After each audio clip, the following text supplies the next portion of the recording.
Halo, assalamualaikum warahmatullahi wabarakatuh. Selamat malam, salam sejahtera untuk kita semua.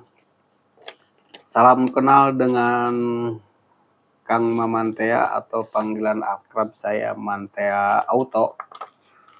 Kenapa harus auto? Memang saya bisnisnya di auto, di jual mobil ya, jual mobil. Kali ini tapi saya tidak bahas mobil, bahas tentang lingkungan karena selain kita kerja untuk mencari nafkah juga saya sisihkan kerja untuk sosial ya. Jadi di mana ada waktu kosong kita berbagi dengan kepentingan sosial ya, kita bagi waktu. Kalau keseharian saya di Pool Bluebird Cimanggis, yaitu marketing unit-unit taksi Bluebird ya, ada Avanza Transmover tahun 2017-2018, Vios Limo, Mobilio, Alphard ya. Kalau Camry udah habis ceritanya, Camry dan Mercy sudah tidak ada ya, yang premiumnya tinggal Alphard. Rekan-rekan, kali ini saya ingin berbagi ya sambil ngeteh ini ya, nggak ada temennya. Jadi temennya rekan-rekan aja saya setel kameranya ya. Terima kasih kalau sudah sempat menonton. Saya Maman Sulaiman ya, pada saat ini masih menjabat sebagai Ketua LMK Kelurahan Cibubur.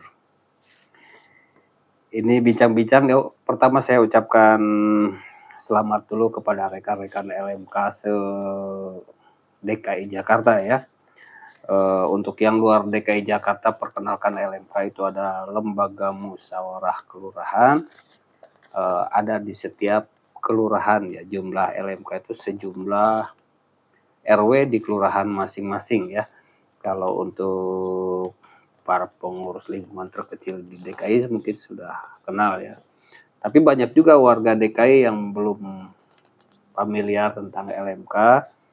Ya ini kalau ini sebagai tambahan pengetahuan saja.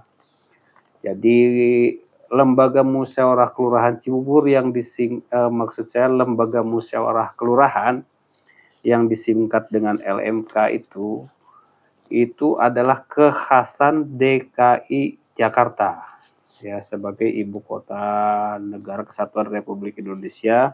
Di setiap kelurahan tuh ada LMK. Namun di daerah juga ada namanya yang berbeda, mungkin di daerah tuh LKMD ya, LMD ya. Nah, itu sama-sama sumber hukumnya yaitu dari Undang-Undang Nomor 29 Tahun 2007 ya, tentang pemerintah Provinsi DKI Jakarta sebagai ibu kota negara kesatuan Republik Indonesia. Itu dasarnya LMK, kekhasan DKI itu.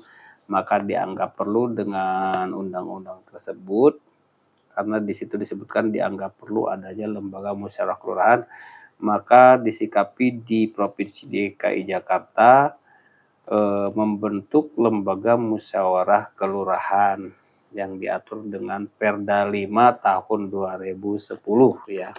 Jadi embrionya dasar hukumnya adalah Undang-Undang Nomor 29 tahun 2018 itu ya.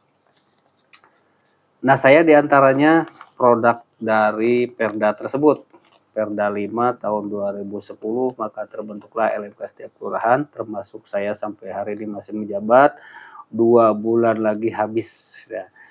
Jadi selama melakukan perambajaan se-DKI Jakarta untuk anggota Lembaga Musyawarah Kelurahan se-DKI Jakarta. Ini sepenggal aja untuk menambah pengetahuan buat rekan-rekan yang tidak terlibat sebagai kepengurusan di wilayah terkecil, RT, RW, dan kelurahan, mungkin untuk warga, bahwa yang kita kenal itu adalah ketua RT, ketua RW, kemudian lurah, camat, wali kota, gubernur dan presiden ya. Nah, di sini di tingkat RW itu di tingkat kelurahan ada LMK ya, disebut lembaga musyawarah kelurahan. Kalau Pak RT, Pak RW mungkin sudah kenal, sudah tahu keberadaan LMK ya. Jadi LMK itu produk Perda tahun 5 tahun 2010. Kalau RT dan RW di DKI ya, saya ini bicara di DKI adalah produk Pergub 22 tahun 2022. Nah, menjelang peremajaan LMK, sosialisasi peremajaan LMK sudah dimulai di mana-mana. Hari ini tadi pagi saya sudah mengikuti ya, dan sempat berbincang-bincang dengan rekan-rekan ketua RW, ketua RT, kemudian ada FKDM ya. Buat yang belum familiar FKDM itu buat rekan-rekan, FKDM itu adalah Forum Kewaspadaan Dini Masyarakat. Itu ada di setiap kelurahan, disesuaikan personilnya sejumlah RW ya. Kalau di tempat kami ini di Cibubur, FKDM ada 7 orang. Apa tupoksinya? Diantaranya adalah seperti namanya tadi, FKDM, Forum Kewaspadaan Dini Masyarakat. Jadi ada hal-hal yang kira-kira bisa menimbulkan keburukan, hal-hal negatif, dia harus waspada lebih dini dan melaporkan kepada lurah. Kerjanya silent ya, seperti Intel gitu. Nah itu di setiap kelurahan ada. Kemudian selain FKDM ada LMK, Lembaga Musyawarah Kelurahan, yang pada hari ini di pertengahan bulan ini sudah mulai diremajakan. Tahapannya sekarang sudah pembentukan panitia tingkat kelurahan yang disebut PPC. Kemudian besok nih sudah dibentuk PPBC, panitia pemilihan bakal calon. Itu ada di RW. Siapa panitianya? Menurut Perda 5 tahun 2010 yang sekarang sudah direvisi perdanya menjadi Perda nomor 4 tahun 2024. Tahapannya saat ini adalah sudah pembentukan PPBC ya. Nanti PPBC setelah dibentuk, setelah disahkan, akan melakukan tahapan-tahapan, 1 sosialisasi, 2 pendaftaran ya. Setelah pendaftaran kemudian pemilihan, terus pengiriman berkas ke kelurahan dan kecamatan, dan terakhir nanti di bulan Desember adalah pelantikan oleh wali kota melalui camat biasanya ya di kecamatan masing-masing. Yang ingin saya sharing-sharingkan ini masalah bukan masalah ya, mengenai keberadaan LMK di wilayah RW masing-masing. Ada contoh tadi yang menggelitik obrolan di kelurahan ya, mungkin ini juga akan menjadi obrolan di setiap kelurahan ya. Saya mensikapi aja ketika kumpul tadi sosialisasi peremajaan LMK adalah terlontar 1 pertanyaan dari salah satu ketua RW, ketua RT dan yang lainnya ya. Kebetulan yang hadir memang LMK, para ketua RW dan ketua RT ya. RT-nya RT berapa, RW berapa tadi saya tidak perhatikan, cuma di antaranya memang ada pertanyaan-pertanyaan yang menggelitik dan kepolosan para ketua RT ya, yang memang harus ada penjabaran itu. Pertanyaannya seperti ini, yang pertama tadi polos sekali, tinggian mana sih LMK dengan RW? 1. Yang kedua, kenapa LMK itu tidak dikenal di masyarakat? Kemudian yang lainnya lah hampir sama seperti itu. Intinya rasa ingin paham kenapa harus ada LMK dan tupoksinya seperti apa. Walaupun sudah berulang-ulang kita edukasi mengenai tupoksi LMK, bahkan sekarang mah tinggal klik di YouTube, di Mbah Google apa itu tupoksi LMK, tapi pertanyaan-pertanyaan itu masih ada. Kemudian yang ingin kita sharing-sharing lagi, saya sebagai LMK juga saya ikut grup forum LMK kecamatan, forum LMK kabupaten, kemudian forum LMK SDKI ya yang diketuai oleh Ibu Dwi ya. Saya sih jarang masuk di grup tersebut, coba hanya sering aja menganalisa, menelaah ya tentang apa namanya perilaku rekan-rekan ya sama-sama seperti saya lah, seperti itu. Dan saya senang menganalisa mereka-mereka berjiwa-jiwa sosial dan 50% pikirannya terkuras oleh untuk kepentingan lingkungan, itu sungguh menakjubkan ya, subhanallah. Rekan-rekan LMK SDKI Jakarta memang hebat-hebat ya, artinya sudah merelakan waktunya meninggalkan apa namanya keluarga atau jam-jam mencari nafkah untuk memikirkan kepentingan lingkungan. Yang menarik apa yang ingin saya utarakan, satu tadi itu ada pertanyaan tinggian mana LMK sama RW ya. Jadi rekan-rekan ya, menurut analisa saya ini sebagai pengalaman aja ya, otodidak kalau secara otak bodoh saya, karena saya bukan pakar hukum juga. Pertanyaan itu mestinya tidak ada sebenarnya ya, tinggian mana si LMK dengan RW. Kenapa harus tidak ada pertanyaan tersebut? Ya kalau rekan-rekan Pak RT, Pak RW atau LMK paham ya tentang dasar hukumnya, LMK dengan RW itu memang beda produk ya enggak? LMK itu produk Perda, kemudian RT dan RW kan produk Pergub ya. Perda itu ya melalui Raperda, anggota DPR kan Raperda dulu kemudian menjadi Perda. Maka lahirlah LMK itu dari Perda. Kalau RT RW itu produk Pergub ya. Jadi kalau bertanya lagi tinggian mana LMK dan RW, ya jawabannya tinggian tiang listrik. Tinggian tiang listrik karena memang tidak nyambung ya. RT RW itu kerjanya itu vertikal ya, ke atas dan ke bawah. Pak RT mengurus warga, kemudian kalau ada apa dia lapor ke atas ke RW, minta bantunya ke Pak Lurah. Demikian pun Pak RW. Pak RW itu memonitor para ketua RT-nya ya, kemudian menerima instruksi perintah dari Lurah dilanjutkan ke Pak RT. Begitupun sebaliknya, laporan dari RT ditindaklanjut ke atas ke Lurah. Artinya Pak RT, Pak RT, Pak RW adalah lembaga eksekutif ya. Lembaga eksekutif yang kerjanya mengeksekusi, karena secara struktural RT RW itu adalah kepanjangan tangan lurah ya. Jadi berbanggalah ketua RW, ketua RT, jangan ngiri dengan LMK ya. Karena pertanyaan tadi ada tendensi LMK kok kerjanya bagaimana, hanya pikir di kelurahan, tadi pertanyaan seperti itu, jadi ada tendensi. Jadi justru yang lebih berbangga hati adalah ketua RW, ketua RT, dia akan menjadi raja di wilayah kecilnya ya, karena dia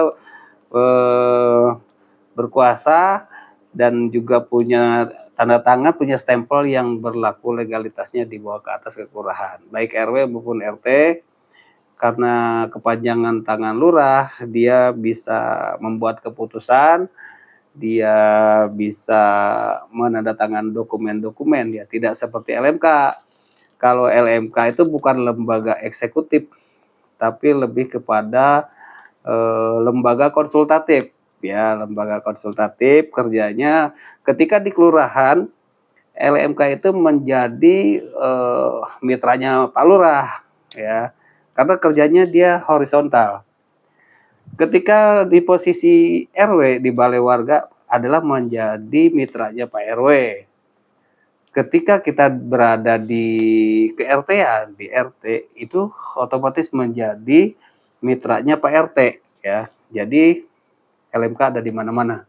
Di lapisan RT menjadi mitra RT, di RW menjadi mitra RW, di kelurahan adalah mitra lurah. Kenapa kok begitu? Karena di tupoksinya, ini LMK punya tupoksi ya, ada tupoksi sampai 7 tupoksi itu. Di antaranya menyebutkan LMK itu adalah sebagai mitranya lurah. Karena RW kepanjangan tangan Pak Lurah, otomatis LMK ketika di RW adalah menjadi mitranya Pak RW, dan memang asalnya cikal bakalnya itu LMK itu memang dari RW. Hasil dari pemilihan, penseleksian oleh para ketua RT dan tokoh masyarakat. Seperti itu, saya ingin sharing-sharing. Bila mana ada pertanyaan seperti tadi ya, artinya lucu dan menggelitik ya, mungkin dari ketidaktahuan atau dari kepolosannya ya. Kemudian kenapa juga LMK itu tidak dikenal di masyarakat? Pasti ya, itu udah pasti. Karena masyarakat tahunya Pak RT, Pak RW ya, tidak ada kelembagaan masyarakat di antara pertengahan RT RW, itu tidak ada. Sudah dari zaman dulu, 7 lapis langit, 7 lapis bumi ya kan. 7 lapis langitnya apa? Dari mulai presiden, 1 presiden, 2 gubernur, kemudian ketiganya setelah gubernur siapa? Wali kota. Setelah wali kota siapa? Ada camat. Setelah camat ada lurah. Ya, yang keenamnya ada RW. Yang ketujuhnya RT. 7 lapis langit ya. Ini mah bahasa saya aja pengandaian ya. Kemudian ada 7 lapis buminya apa? Saya kalau lihat di Bali ada 7 kasta. Berarti yang di bawah itu ada 7 lapis juga ya. Di zaman dulunya orang Indonesia 7 kasta katanya. Jadi ini mah sebagai apa, anekdot aja kali ya. Bila menyebutkan 7 lapis langit, 7 lapis bumi itu ada 7 lapis masyarakat. Di sana kan kasta itu ada 7 lapis langit di Bali ya. Kemudian pemimpinnya juga ada 7 lapis. Jadi ibarat 7 lapis langit, 7 lapis bumi. Nah, itu seperti itu. Jadi keberadaan LMK buat rekan-rekan, utamanya untuk rekan-rekan para ketua RT, para ketua RW, dan pengurus lingkungan, dan bil khusus untuk rekan-rekan saya anggota LMK se-Provinsi DKI Jakarta. Jadi banyak juga, nggak sedikit kita temuan melihat ya di Provinsi DKI, perselisihan, beda pendapat, kemudian berujung keributan ya, artinya antar ketua RW dan LMK ya. Tidak sedikit ya terjadi ya di mana kelurahan, di mana RW itu. Alhamdulillah di saya di Cibubur ini belum pernah ada terjadi ya. Kalau ada pun ada ya tidak banyak. Kenapa seperti itu? Memang berpotensi ya. Berpotensi berselisih antara ketua RW dengan LMK. Kenapa? Karena ada 2 pejabat di situ di tempat yang sama, tempatnya terbatas hanya di situ. Kemudian dari ketidakpahaman juga mengenai topoksi LMK dan RW. Kalau sama-sama memahami tupoksi RW apa, tupoksi LMK apa, mungkin tidak sampai terjadi seperti itu. Ada perselisihan itu ya, ya memang berpotensi. Jadi di satu rumah yang sama ada 2 pejabat gitu ya di situ.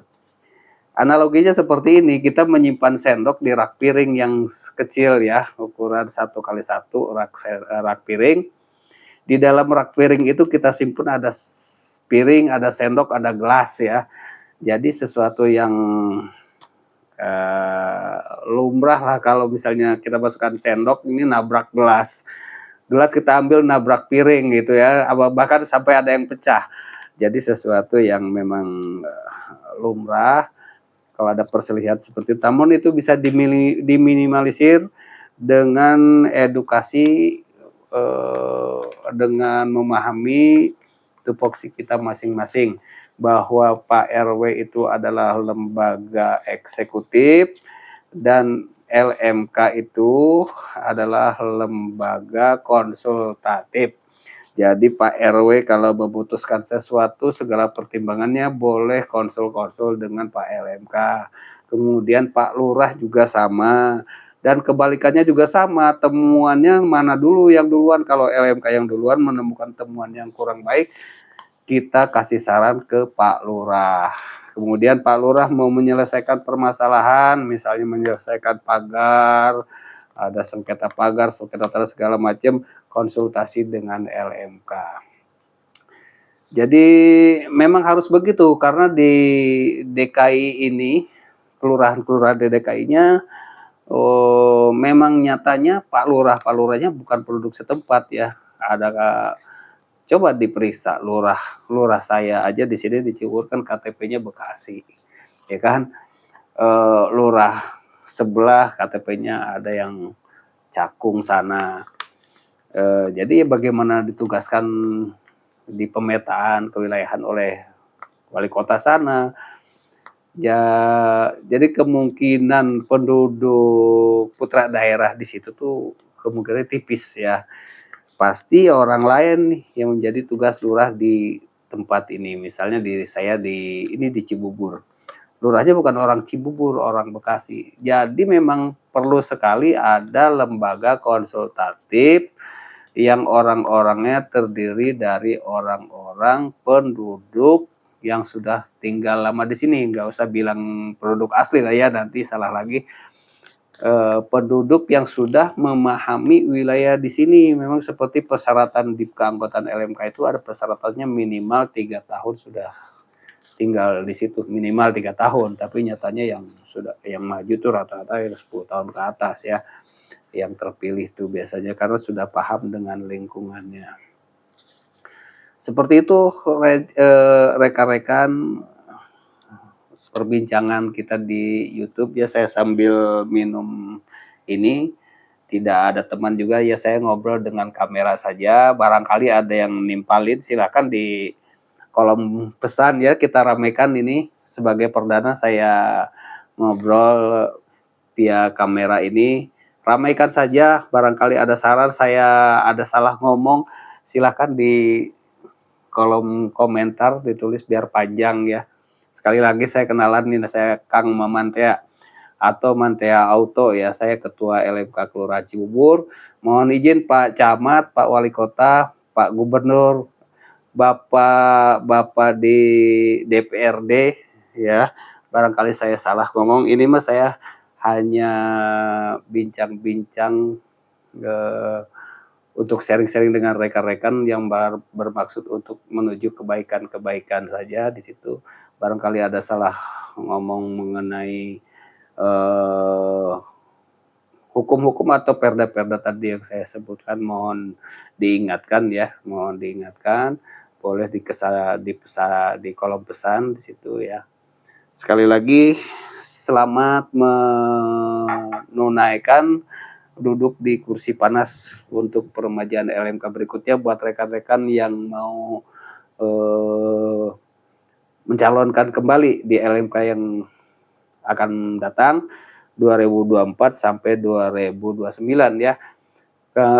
Revisi Perda 5 2010 yang Perda 4 tahun 2024 diantaranya menyebutkan bahwa masa jabatan LMK sekarang menjadi 5 tahun ya. Kemudian yang keduanya ada disebutkan juga mengenai PAW ya. Kalau di Perda 5 tahun 2010 ketika anggota LMK ini di perjalanan ada halangan, misalnya mohon maaf misalnya meninggal atau sakit permanen tidak bisa bertugas lagi, itu bisa digantikan oleh PAW-nya ya. Artinya PAW ini ketika pemilihan yang mendapatkan suara kedua dari yang terpilih siapa, itu yang disebut PAW-nya. Maka secara otomatis bila anggota LMK berhalangan akan digantikan oleh PAW-nya. Bila mana tidak ada PAW-nya, maka LMK tersebut tidak ada penggantinya, dikosongkan. Misalnya di kelurahan saya ada 14 RW. RW 14 misalnya LMK-nya berhalangan ya, di tengah jalan sakit permanen lah contohnya. Nah, itu bila mana pas pemilihan bila mana ada yang urutan keduanya, itu yang disebut PAW akan otomatis menggantikan di situ. Tapi ketika pas pemilihan itu tidak ada lawan, aklamasi artinya, maka selamanya LMK itu sampai masa jabatan habis dikosongkan ya, tidak ada LMK-nya dari perwakilan RW tersebut. Tapi di Perda yang baru ini, di revisi Perda ini, bunyinya sudah berbeda. Bila mana LMK tersebut berhalangan, sakit atau meninggal dunia, maka diperbolehkan untuk mengadakan pemilihan LMK ulang untuk menggantinya. Jadi tidak ada kekosongan. Seperti itu. Kemudian juga kalau nggak salah saya baca lagi di Perda yang baru ini ada tambahan tugas tuh LMK itu adalah monitoring ke kelurahan dan melaporkan ke kecamatan. Itu yang menjadi revisi ya, diantaranya revisi Perda 1, kita ini menjadi 5 tahun kalau terpilih nanti. Kemudian ada tambahan tugas tadi, kita monitor kelurahan terus melaporkan ke camat. Kemudian yang paling krusial nih, yang paling ini adalah yang tadinya di Perda 10 kita ini hanya dikasih waktu 2 kali menjabat, 2 kali mencalonkan. Di Perda ini subhanallah ya, saya bisa mencalonkan kembali.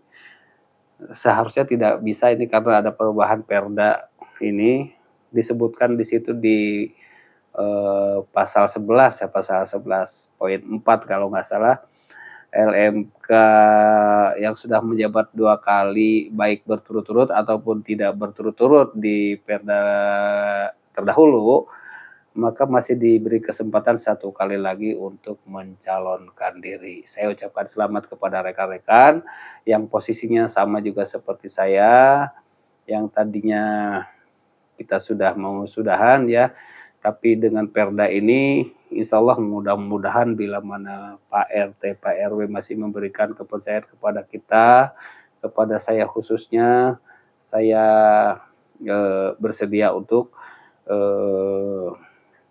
dicalonkan kembali atau vulgarnya saya mencalonkan kembali.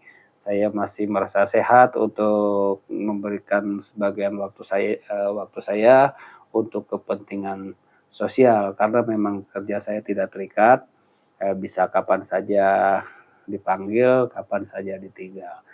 Itu rekan-rekan sebagai obrolan ya, sebagai obrolan para pengurus lingkungan, utamanya Pak RT, Pak RW, dan Pak LMK. Jadi sekali lagi salam kenal, saya Muhammad Sulaiman. Saya pernah menjabat juga ketua RT 4 periode sebelum menjabat LMK. Jadi silahkan kalau mau sharing-sharing mengenai lingkungan RT, RW, ini secara otodidak atau pengalaman saja ya, kita saling berbagi.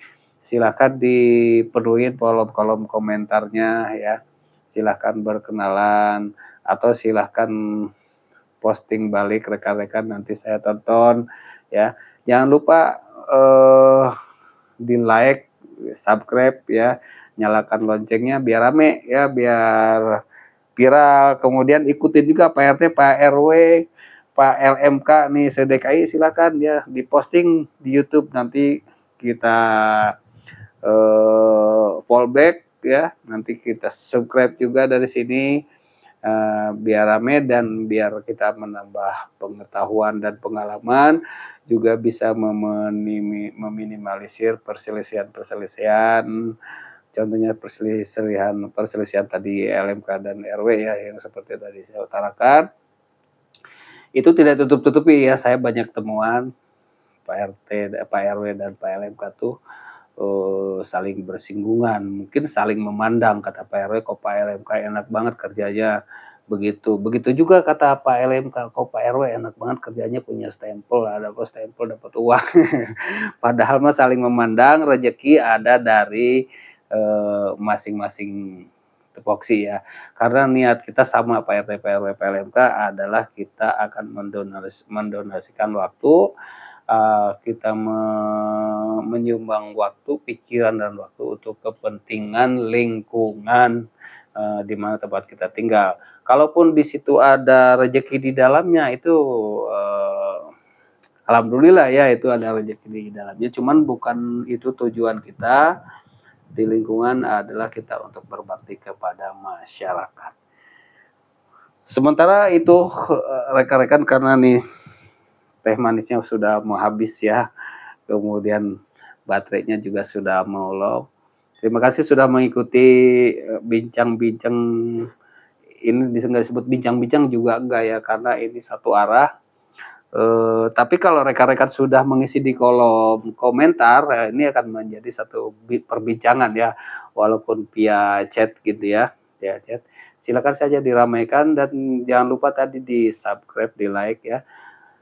Salam kenal kembali, ini saya Maman Sulaiman ya, Ketua LMK Kelurahan Cibubur. Insya Allah saya pun akan mencalonkan kembali dan kita saling doakan saja.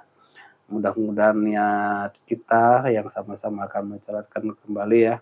Mudah-mudahan dilancarkan urusannya dan kita serahkan kepada sistem, kita ikut berdemokrasi yang baik ya. Kalau memang masyarakat masih mencalonkan, masih percaya kepada kita ya alhamdulillah. Kalaupun kita sudah tidak dipilih kembali, ada yang baru mungkin bosan atau bagaimana, tetap jangan patah semangat ya, karena tujuan kita adalah untuk berbakti kepada masyarakat. Tidak hanya melulu di LMK ya, sebagai masyarakat kalau mau kontribusi sebagai warga juga banyak peluang untuk itu.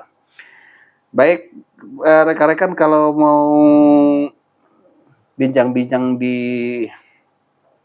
darat, maksudnya di tempat tidak di kamera ya, silakan barangkali kalau yang lewat Cibubur ya, saya di Jalan Lapangan Tembak, kantor Kelurahan Cibubur, Jalan Lapangan Tembak nomor 1.